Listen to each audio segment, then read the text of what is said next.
Right, so we're going to solve this equation by using a substitution. We can let u equal x to the negative 1.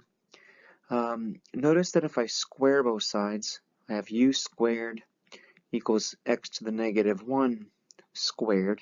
And negative 1 times 2 is negative 2.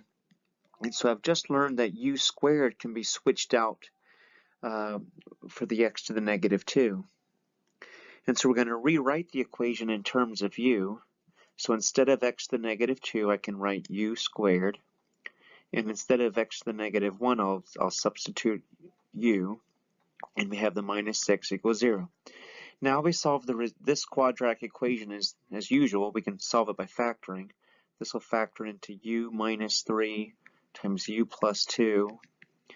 And so we have u minus 3 equals 0 and u plus 2 equals 0. And so we see that u equals 3 and u equals negative 2. Now we have to back substitute. We have to transition the u's back into x's. So we're gonna back substitute using the fact that u equals x to the negative 1. All right, so we have to take the number 3 and plug it back into the u. So u turns into 3, and that equals x to the negative 1. Now let's remind ourselves how do negative exponents work. Maybe so over here on the side. There's a rule that says when we have x to the negative n, that's equivalent to 1 over x to the n. The bottom line is whenever we have a negative exponent, if I move the term to the other side of the fraction, it changes the sign of the exponent. So like if we had 2 to the negative 3, that would be the same thing as 1 over 2 cubed. I can move the term to the other side of the fraction, from top to bottom, and it changes the sign of the exponent.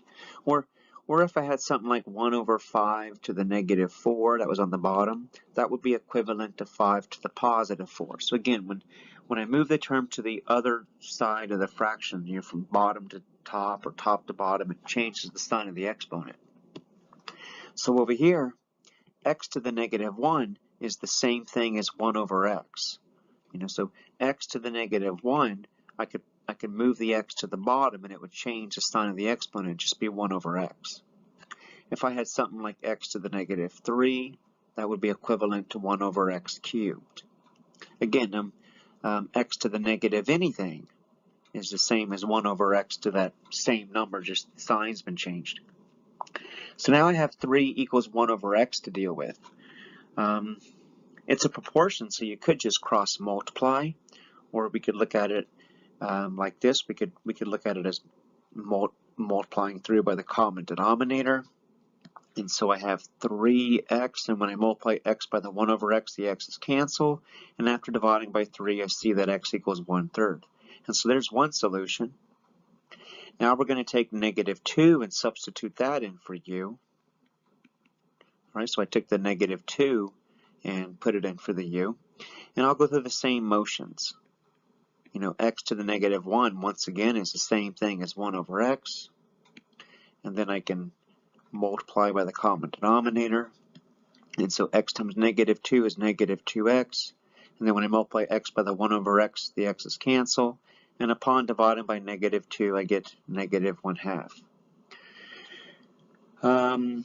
So the solution set is negative 1/2 and 1/3.